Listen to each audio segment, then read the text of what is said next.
Assalamu alaikum. Bismillahirrahmanirrahim. And welcome to the Power of Educating Our Own. This program is hosted by the Clara Mohammed School Network, and we are happy to have all of you here as our guests this evening. I am Quran Shakir, a part of the Clara Mohammed School Network, and I have with me Patricia Salahuddin. Welcome, everyone. Thank you for being Alhamdulillah. And we will be your host tonight on behalf of the Clara Muhammad School Network. We have a wonderful program planned for you this evening. And just to give you a little bit of background, we have been doing programs to help our schools, which includes 19 schools approximately in the Clara Muhammad School Network. And those 19 schools include weekend schools, online schools, full-time schools, but we're looking to help our schools understand new ways of managing the schools and to build sustainability in our schools. And tonight is no different. We have a wonderful program planned for you, and we have a special guest here with us. And we can go ahead and bring our special guest in as we're getting our audience ready. And while we're waiting for our dear sister to come in, dear listening audience, go ahead and drop in the chat where you are viewing us from. Where are you? What city are you in? What school or community are you hailing from? We want to hear from you. And again, we welcome you. And here's our beloved guest, Sister Maida Abdul Jabbar, Sister Maida Coleman, either of those. Welcome, Sister Maida. Assalamu alaikum. Wa alaikum assalam. Thank you for having me. We're so happy to have you. And ladies and gentlemen, we invited Sister Maida because we wanted to look at a new way of funding our schools. So generating a different kind of income. And that is to own your own school business. And Sister Maida works in a community where they have their own school business for that community. And so we're just going to find out a little bit from her. So again, welcome, Sister Maida. And we're going to start with our first question, which is a very general and basic question. Would you please tell us about you and what you do? Okay, so I'm Maida Coleman. I was born and raised in Brooklyn, New York, moved to Bermuda about 24 years ago. I'm a mother of 7, married, and I manage Second Look Thrift Shop, which is the big thrift shop for Clara Muhammad School in Bermuda. It's a thrift shop, so a secondhand thrift shop. Wow, that's very interesting. So, ladies and gentlemen, we have Sister Maida, and the school that we have that she's representing here is the Clara Muhammad School in Bermuda. So I don't know how many of you knew that we had a Clara Muhammad School in Bermuda, but alhamdulillah, we do. And that Clara Muhammad School has a business, and that business is a thrift store. Is that correct? Yes, thrift store, yes. Okay, how long have you had this thrift store? So the thrift store has been in existence now for, I would say, officially 6-7 years. Yeah, for about 7 years now. And prior to that, it was just a small online or buy and sell Facebook marketplace type of store where some of the parents would donate items to the school and the school would sell them on Facebook for additional funds. Then about 7 years ago, I was interested. A request came out from one of the board members of the school seeking help to push the thrift shop forward. So it was sort of small, and then I came on board and pretty much asked for help from some of the other sisters, and we expanded and made it into what it is today. So you have volunteers from the parents helping out with the store? Yes. So the store is the PTA. The PTA runs the school store, and the charity. So the school, they went on ahead and they got a charity number. So if you have a charity number, you can now then go ahead and request appeals from the public, solicit the public for free items. So that's what we do. So think of Goodwill there in the States. People come, they donate whatever they don't need, and we go ahead and we keep the really good items in excellent condition, and we sell those items to the public. And whatever money comes in, goes straight to the school minus expenses. And those funds then now help the school with whatever they need. Okay. So what was the motivation behind getting the store started, other than just needing some money? Is there another motivation? Motivation probably also was Dawa. I believe Dawa, because the Muslim community is very small here in Bermuda. And the one of the parents that I know who was involved in the creation of this thrift store, she was very much into Dawa. So I feel like I haven't asked her, but I believe that her motivation pretty much was getting the school out there, getting the school known to the public. And the best way to do that is to solicit the public and make the public know that you exist. So I think the initial motivation must have been probably that, but just letting non-Muslims know that, look, we're here, we're a small school. And I know it was an invitation as well, to invite other parents to bring their children to the school as well. Mhm. How So did you decide? I'm sorry, Dr. Patricia. no, go right ahead. Yes. How did you decide, though, what kind of business that you wanted to start? Mhm. Because that's an interesting business. I would not have thought of that. Well, I wasn't here from the very beginning. As I said, it started off as an online store with the parents who were here before me. And it was just an online store. So when I saw the items that people actually wanted to donate, clothes, shoes, household items, that's when I'm like, okay, a thrift store. And the name already existed by the prior parents. So that's what made us continue on with that. We didn't accept things like parts, of course, and furniture because we didn't have the space for that. But we did have a good amount of space within the school, and we just needed to put up some racks and get some hangers and just open the doors to the public. Yeah. So the store is in the school building? So the masjid, we have the entire masjid, and the school is in the masjid. Ah. And there's another part that is supposed to be part for the school. They now turn that area into a thrift store because the school is pretty small. So they had extra space. So when I came, the space wasn't being used, but after I came, I just used up every single inch of this space that we have here for everything. Alhamdulillah. Yeah. And so, what is your traffic like when you got the word out? Now people are starting to come. What does that traffic look like? Is it only on the weekends? Is it every day? How does that work?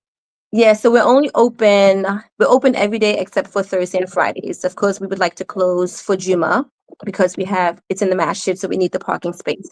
So we're open every day except Thursday and Friday, and the traffic constantly flows, especially during so right now we're at the peak of the summer season pretty much. Well, I should say the summer buying season. Winter is over.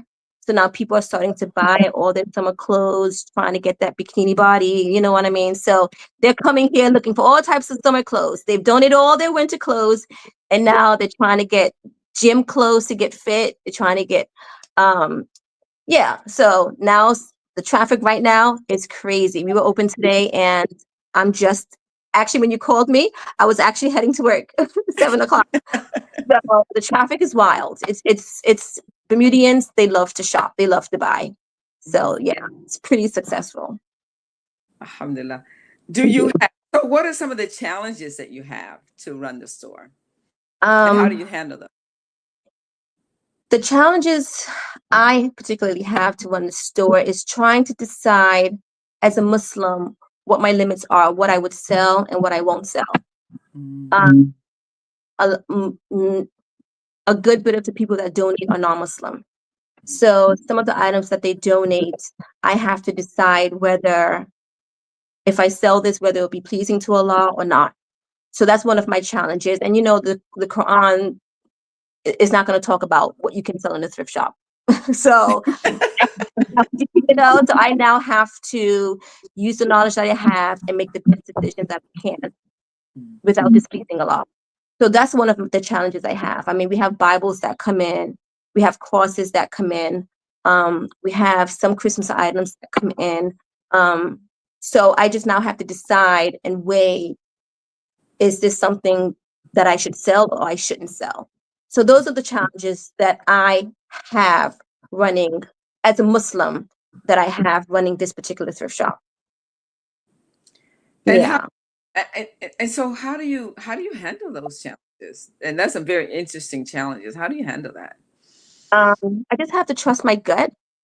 Mhm. I do have other Muslim sisters working with me. So if they're comfortable selling certain items, then so am I. Well, most of the time, like when it comes to Bibles, I don't sell Bibles, but I do give them away for free because um, it would be, in my opinion, it would be disrespectful for me to just throw it in the dump, you know? So I do give them away for free. I leave them outside on the table and people can go ahead and collect those. Um, but there are certain things like, I don't know, just evil things sometimes. I'm like, some certain, like, I guess when it comes to like maybe Halloween, just certain things that look a bit devilish. I'm like, okay, I'm not hanging this up in the masjid. Let's chuck that in the dumpster. But pretty much it's really it's not a lot of things that I'm challenged with, because as I said, I've been running the thrift shop for 7 years, and I kind of understand what people use certain things for. And if it's not really, if it's just as a it's just a traditional thing, a traditional item, as opposed to a religious item, then it's fine. And if the other Muslim sisters are fine selling the item, then we just go ahead. Mhm. Okay. Yeah. Yeah. So how do you get the children involved, or do you get the children involved in the Yes. store? In the store. Um, well, they're only in primary school, and they're kind of in the way sometimes. They kind of just get in the way sometimes. But I think the children, they mostly do things for the school in general. So Mhm. they'll kind of like clean up the outside, and that benefits our customers who come to park. And they don't really come in the thrift shop because we're open during school hours. But anytime if I need help, if I ask the teachers for the students to help, then I'm sure they'll bring the students over to help. But I haven't really asked them for any help. A lot of the schools here, the older schools, the middle schools, and the high schools, they do look for community service hours. So they do ask to come volunteer here to make some hours. So I'd rather give it to the big kids. They're So still the children, right? They're still part yeah, of the community. biddies, they just come, they see the toys, they're jumping on bags. I'm like, okay, it's time for you to go. My daughter is one of them. Yeah. So let's talk about the business end of it. I know you have only been working with it for the last 7 years, and part of what I do when I'm listening to something like this is I'm putting myself in your shoes and trying to apply it to what we have to see how would I run a school here, I mean a business here if I had to. So even to look at the business side of it, how do you manage like distribution of funds, and how do you determine this is profit and this goes back into inventory and to stock the business itself? Do you do things like that? And then I'll wait for my other. Yes, well, some of the expenses we have, our biggest expense is our dumpster.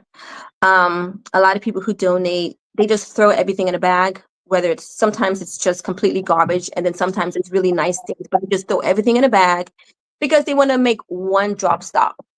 They want to just drop everything in one place, as opposed to take this to the thrift shop, take this to the incinerator, take this to grandma's house. They just take everything to the thrift shop. So we do get a lot of items that we cannot sell or sit on the shelf for maybe a month or two.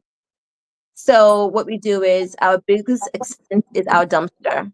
And in order for us to decrease the amount that we pay, we invite people to go into our dumpster and take what they want. We have a lot of expats that live here, a lot of foreigners, a lot of people that actually take items and ship back to their country, Jamaica, the Philippines, Africa. So we're pretty much the only business that invites people to take things out of their dumpster. So there are people outside in the dumpster right now. Actually, they keep me company. They come and they pretty much, I won't say they don't empty it, but they cut it down in half, and that pretty much cuts out expenses in half. And then when it comes to putting back into the store inventory and so forth, I don't really have to buy anything because everything is donated. But then sometimes people donate maybe like a radio and it's in the cord, or they donate a laptop. And before I sell it, I have to wipe it clean or make sure that it's functioning properly. So some of those things do cost a little bit of money. So I always make sure I have something on the side for that.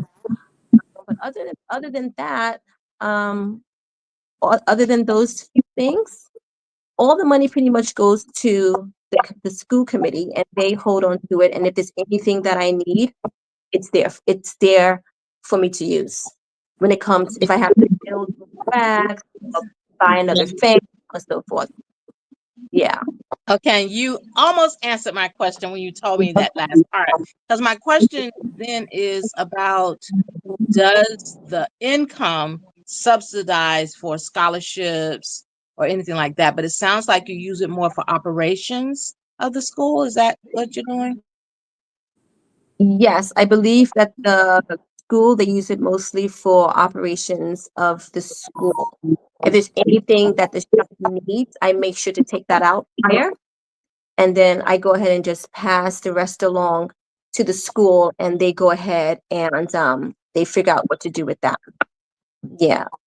Yeah, but I know that they buy laptop devices for for the students to use, and they go on trips and different functions and stuff like that. Yeah, they enter different contests, art contests, and yeah. So I know a lot of those funds go towards the students. Yeah.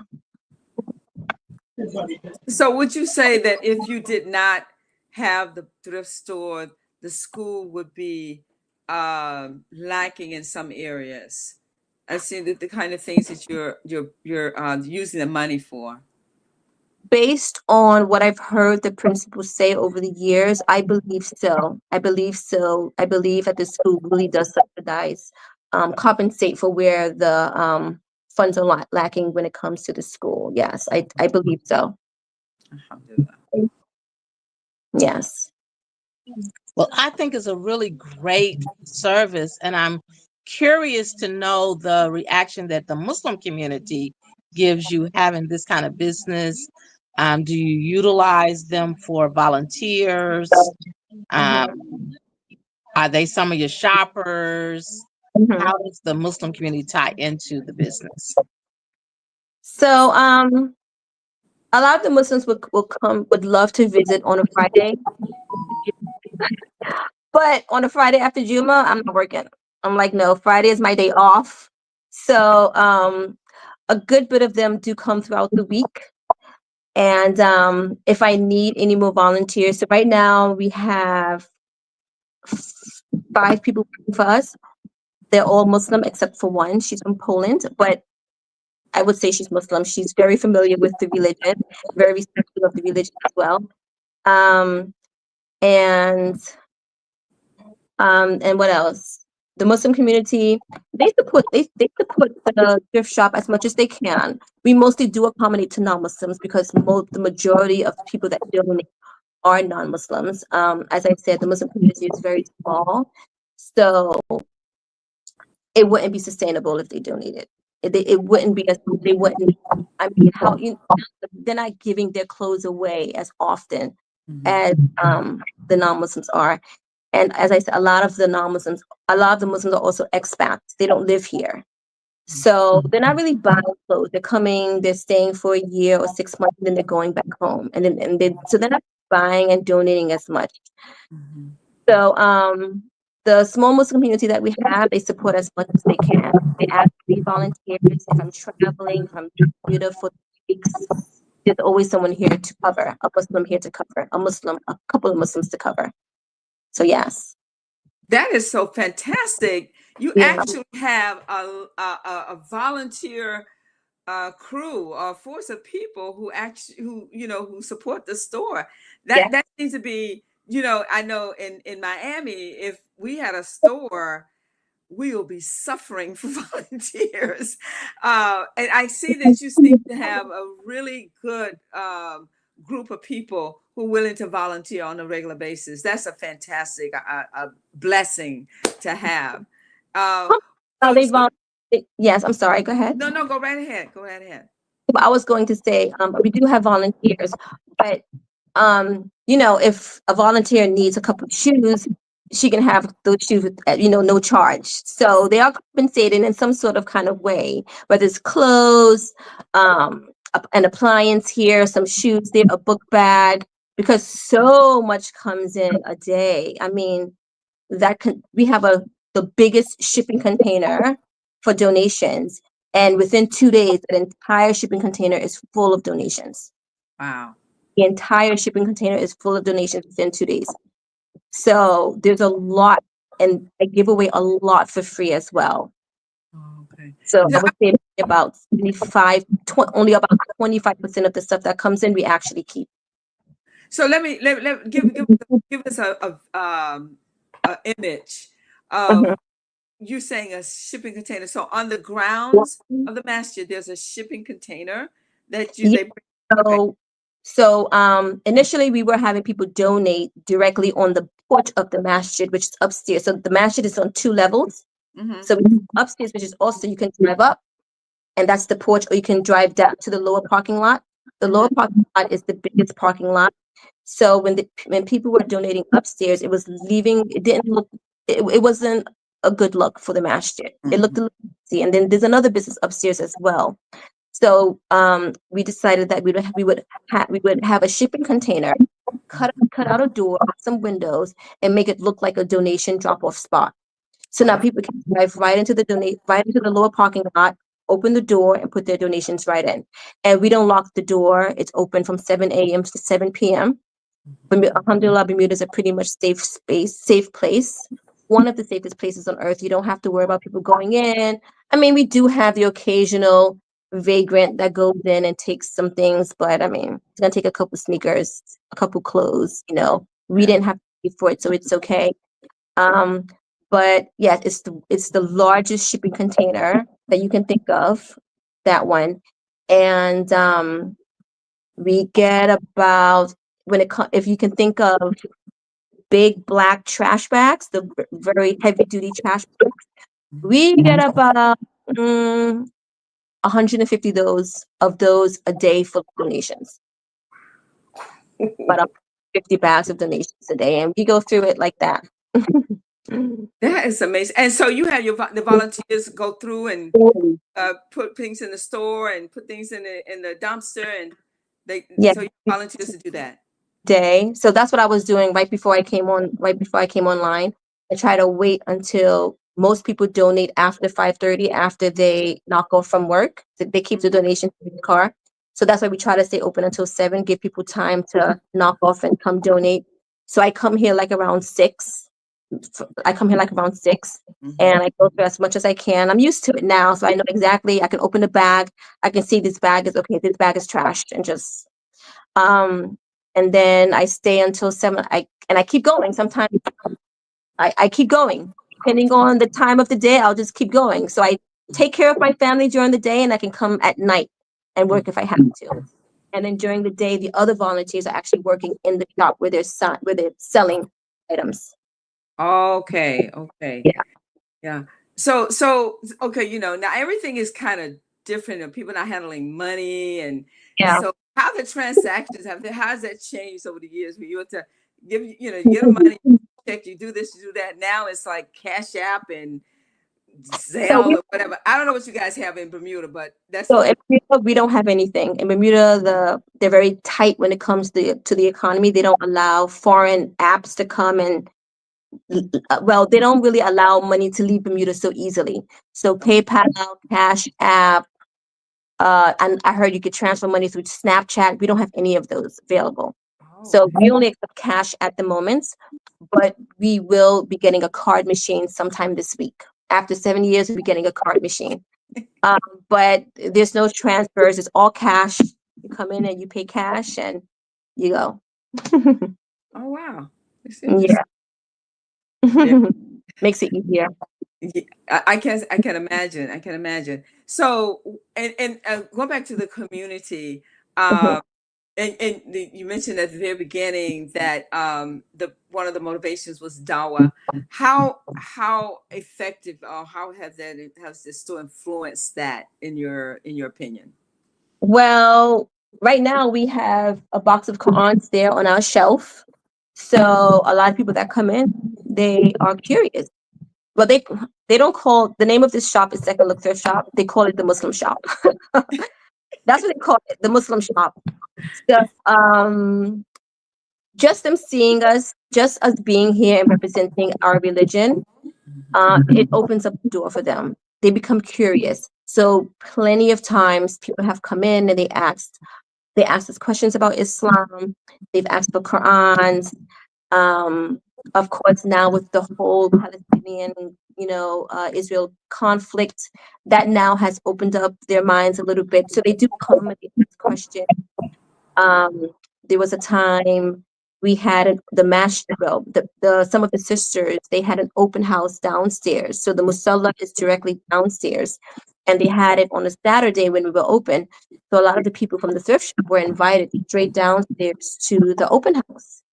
And a few of them actually went.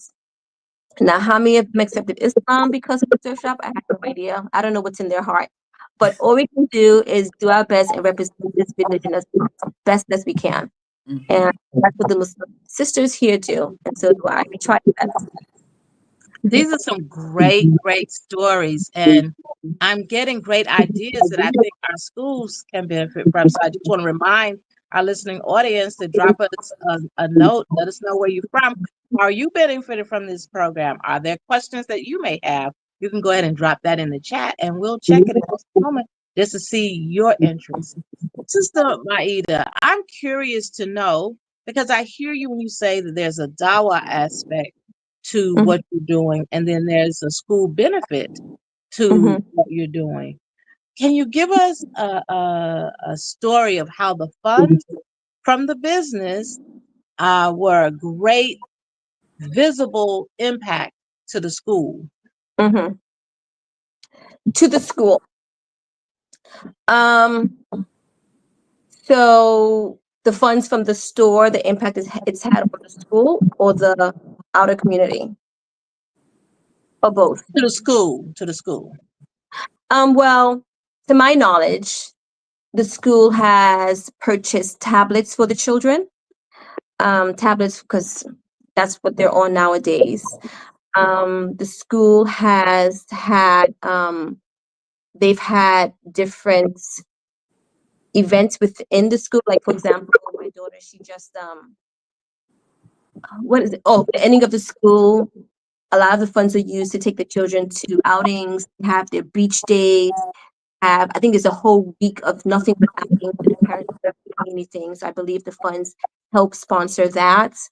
Um, I know a couple of years ago, some of the parents were able to pay less school fees because because the school was able to cover that, because the store was able to cover that. Well, with permission from the school, of course. So that's a huge impact. The parents having to pay less school fees. Um, and I was actually one of those parents, actually, with 7 kids, and I had 2 in the school. It was a huge benefit for me. Yeah, so I think just being able to help the parents out, and the lesser the school fees, the more it would motivate parents and encourage parents to send their children to CMS. Mm, mhm. Yeah. Alhamdulillah. So you mentioned you asked the question. Well, it was talking for the school or the community. So let's talk about the community. How has it benefited the community? Oh, well, as I said, I put free stuff out almost every single day. Mhm. So people are able to support the families that they have back at home. So you'll have a lot of the expats who come here. A lot of them come as um, the jobs that they have here aren't, I should say, should be giving them more, but they don't. So they come to the thrift shop, and I have a huge table full of free stuff, and they come and they grab it all up and they send it straight to their family. Um, there's also times when we have, I remember a couple of years ago, the actual school was helping the homeless. They had their, what was it? They were doing, um, they were having dinners. I think was it Tuesdays? They would have dinners for the homeless. So they would have Mhm. the entire Tuesday. I think after 2, they would make dinners and just give to the homeless. And so that was a good thing. And what else? The outer community, um, and then just being open on days when they're off. Like for example, like we're open during Christmas time. That's a benefit for them. A lot of them don't have anything to do on Easter Sunday. We were open on Easter Sunday. So just being open gives them something to do and benefits them, in my opinion. Alhamdulillah. Yeah. I just want to remind our listening audience, if you just tuned in, you are watching The Power of Educating Our Own, hosted by the Clara Mohammed School Network. And we are hosted on the New Freedom Network. So we thank New Freedom Network for the work they do with us. And you are watching this evening a program where we're looking at a school, a Clara Mohammed school in Bermuda that runs its own business. So welcome. Come on, get some ideas for how you might consider running your own business at your school. Our guest this evening is Sister Maida Abdul Jabbar, and we're very happy to have her here to give us this great information about running a thrift store as a part of their school. And I'm really excited about the fact that the Muslim community doesn't have to do a whole lot of work with it because much of the donations are coming from our visitors. And we have someone tuning in from Medina by Senegal. Alhamdulillah. Welcome. So one of our viewers are tuning in from there. And then we have Sister Farida, who says she tuned in a little late and due to the educated school make connections for the students between thrifting and sustainability. So that's a very good question. And she wants to know also if this model seems to be one that is replicable here in the United States, especially given the new era of instability in the global market. Very good questions. Did you hear those questions, Sister Maida? I did. Do I you did. do you have a response for any part of those questions? Well, I don't live in the States, so I'm not sure how it'll work out in the States, but I think it would be a good idea. I mean, I see how the Goodwill runs. And as I said, we have a charity. We have a charity number. We're charitable. So it's easier for us to serve the public. You have to buy items and resell. It might be difficult Mm-hmm. because everybody now they're just buying online. They can find a cheaper version. But if you don't have to pay for the items, if you become a charity and you don't have to pay for the items, people can actually donate to you. I think you'll be successful anywhere you go in the country. Okay. Yeah. So you do you have any additional advice, even though you don't live here, but Mhm. yeah, additional advice for um schools or yeah, schools or an organization that would like to do something like a thrift store like you're doing? Um, yes, I would definitely say don't limit yourself. Don't limit yourself to just your community. Um, reach out to the outer community Mm-hmm. because if you limit yourself, you'll realize the blessings that you're missing. Right. Mhm. So that would be my advice. Just don't just focus on here. Just open your mind and focus on the outer community. Mhm. And when Mhm. it comes to sustainability, a lot of the government schools, they have clubs about sustainability, and most of them have been here to upcycling and recycling and the impact thrifting is having on the good impacts thrifting is having on the earth in general, um, Yes. and just about yeah, global warming and all that. Yep, they've come here, they've had their lessons, and I had to speak in a couple of schools as well. So yeah. So you've spoken in other schools other than the in the other some of the public schools. Yes, I have. And it was about sustainability. Alhamdulillah. The Alhamdulillah. children absolutely loved it because they were able to reuse and recycle, Mhm. and they saved money. So, Alhamdulillah. yeah. Okay. We have any additional questions? Do we have any additional questions? The No, I did see a comment that said that thrifting is really big here in the United States. So Mhm, I think that is an important thing for us to look at. mhm. Um, and so we look at the protection of the environment through Yeah. that. And then just looking at how shopping secondhand Mhm, can reduce waste and it benefits the earth.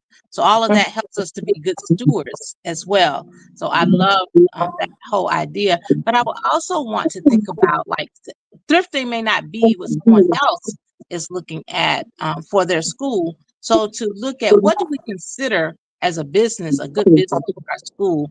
Do you ever do like conversations with the community, do a community check-in, see how viable it is for the community and whether or not you're looking at expanding it or changing it in any way? Is it something where the community has some influence or impact on what you're doing? Um, the community here, they love to thrift shop. They love to thrift shop. None of them have mentioned anything about changing it or doing anything differently or starting a new business.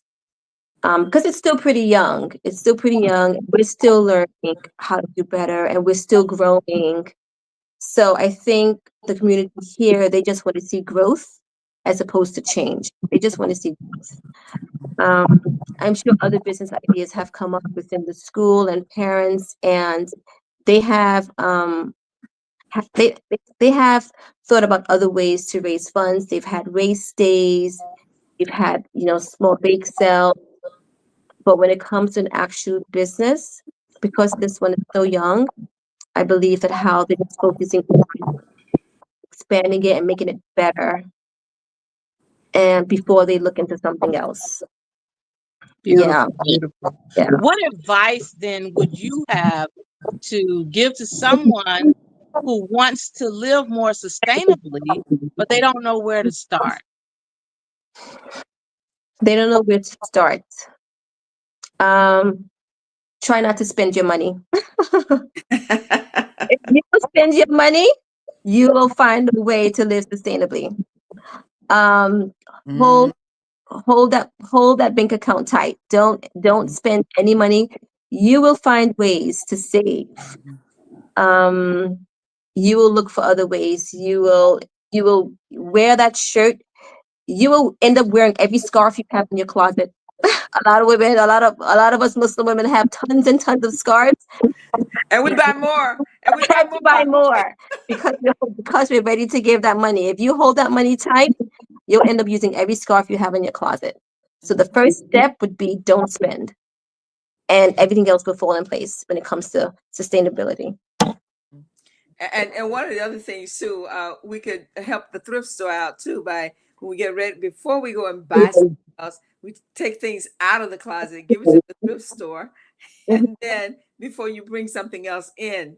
Yeah, And yeah. yeah, yeah. A lot of people, that's what they do before you bring anything in. You have to take something out first, and that's what they do. It's pretty much a rotating door for some of our customers. They come in, they donate, they buy something, and they and they walk right back out. And then I even have people who say, you know what, I'm buying this, but I actually think I donated this 3 weeks ago.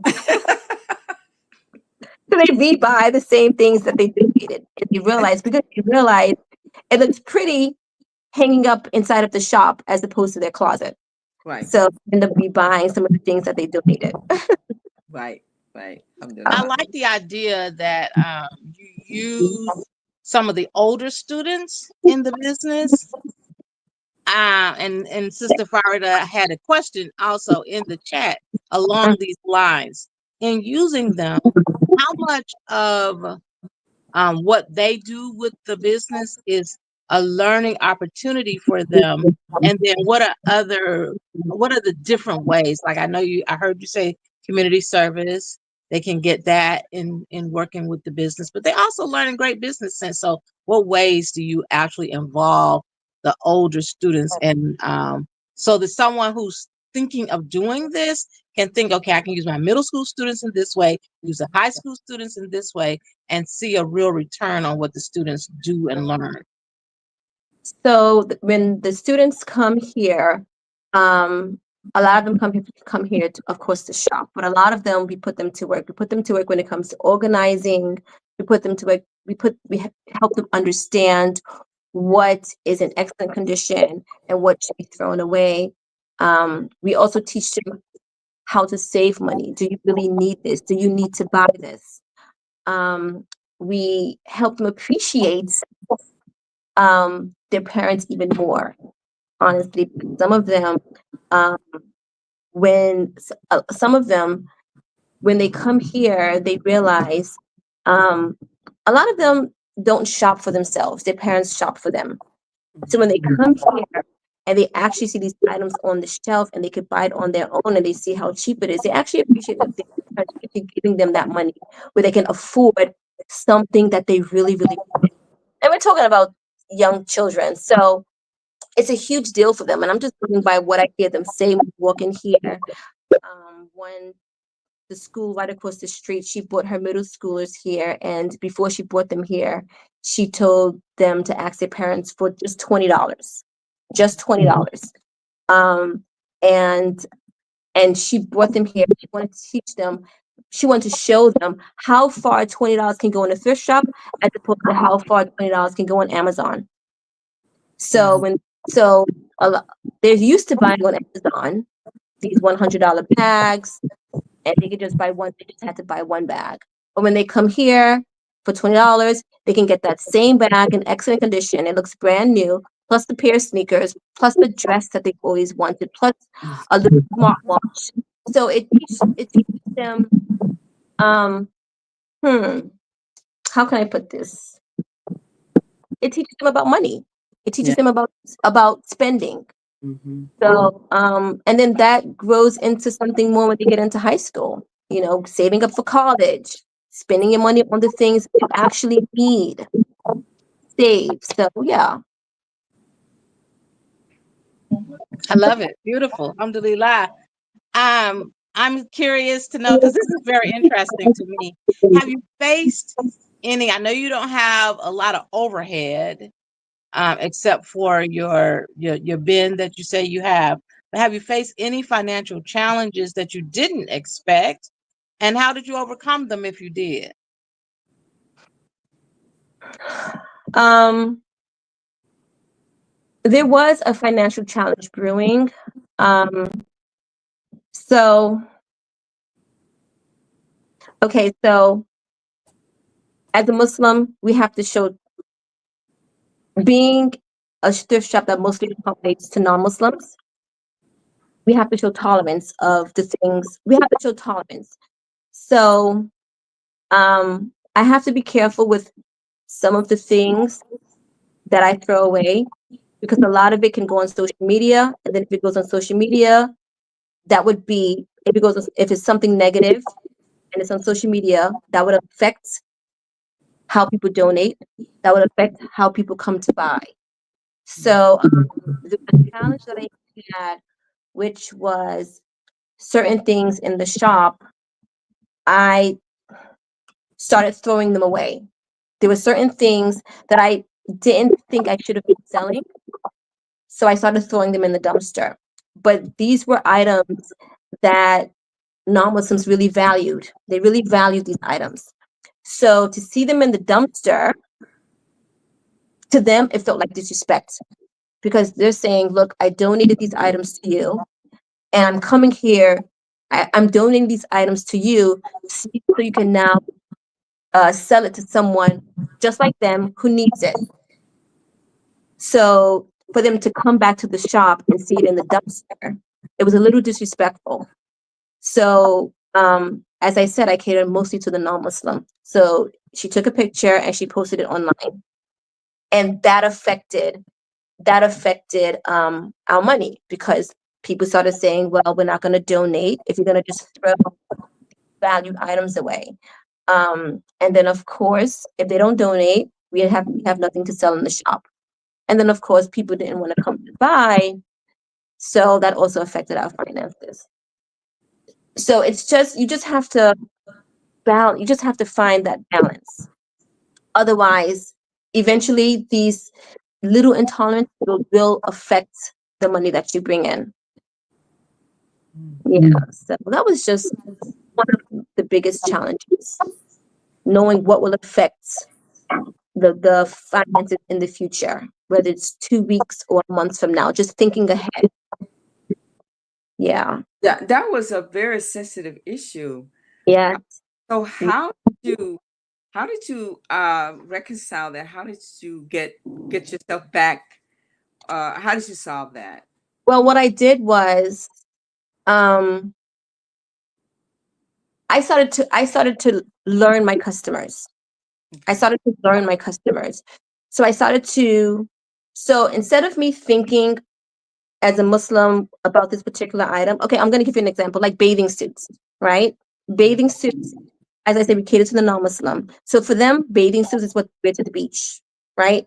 But to some other Muslims, bathing suits might be, oh, bathing suits, you shouldn't be selling bathing suits. And, but to them, it's just what they wear to the beach, even though that's not what we wear. Even if we do, we wear it under something. So I just had to learn my clients. Okay. And this was when I first started the shop. I was throwing them away. When it came to certain Christmas items, I was just throwing them away. And I'm just talking about this little sweaters with little candy canes on it.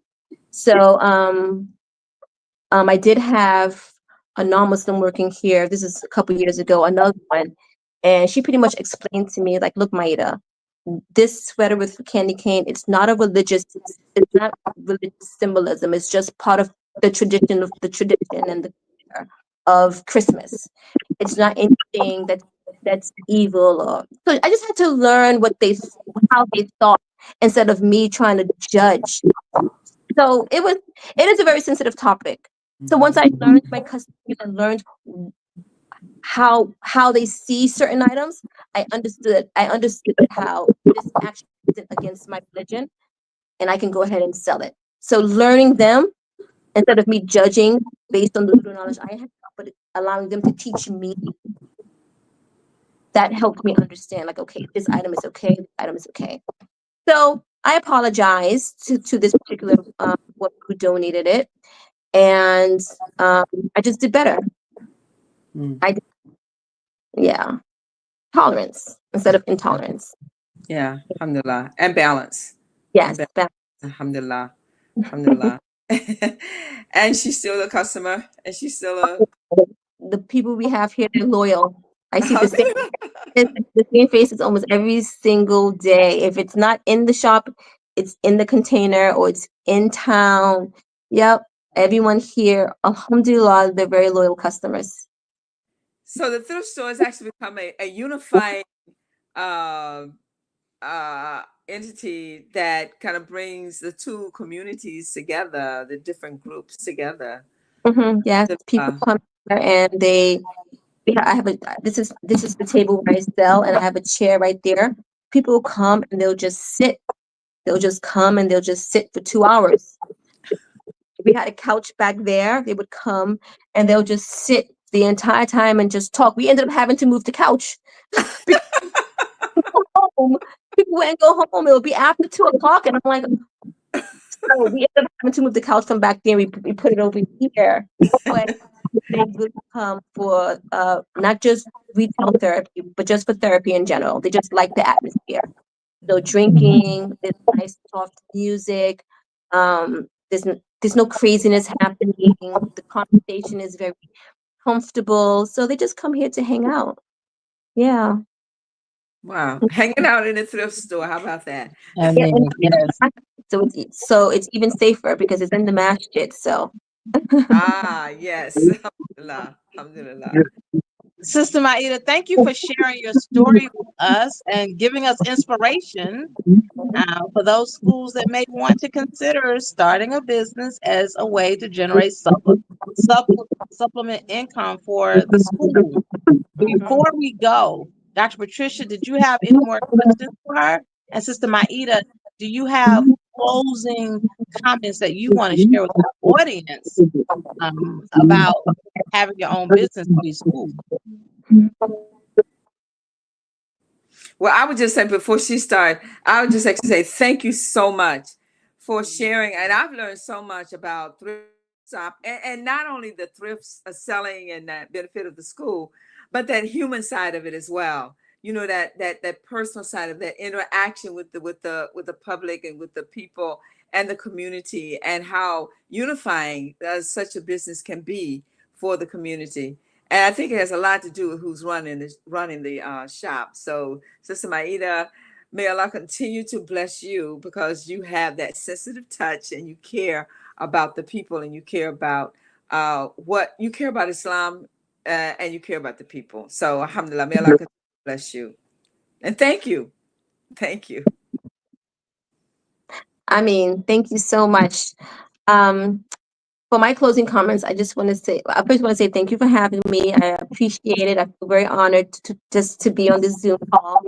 And the only closing comments I have is, for any school that is interested in starting any business, keep Allah in the forefront. Always remember that Allah is watching you.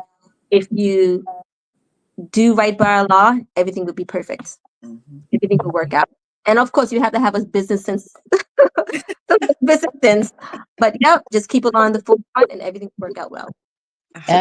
So this is wonderful. Thank you so very much for joining us, for sharing how your thrift store is creating a positive ripple effect at your school and in your community. And it's really like healing our earth as well as the people who come to just sit and chat. As well as those who donate. This is wonderful. So thank you so much. And this is, we often think that, we have so many challenges when it comes to income and generating funds for our schools. But some of this is just a practical thing to do. I love that there's very little overhead.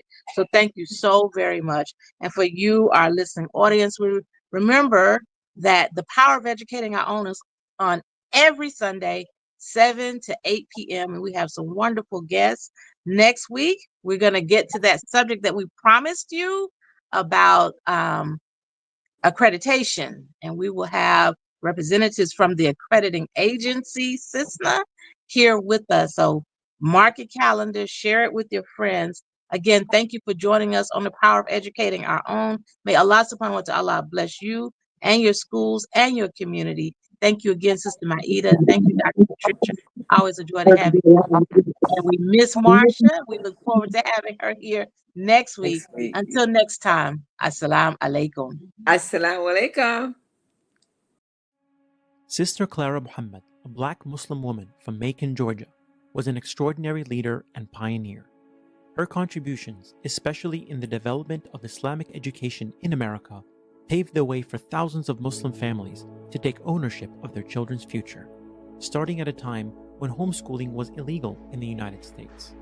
She eventually established a network of schools that was later named Sister Clara Mohammed Schools in her honor by her late son, Imam Warith Din Muhammad, rahimahullah.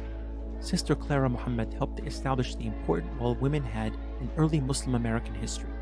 and was an inspiration to future generations of leaders. Without her, there would not have been a nation of Islam, or the unique Sunni Muslim community that evolved from it, one that was acutely aware of the concerns and aspirations of women. May Allah have mercy on Sister Clara Mohammed.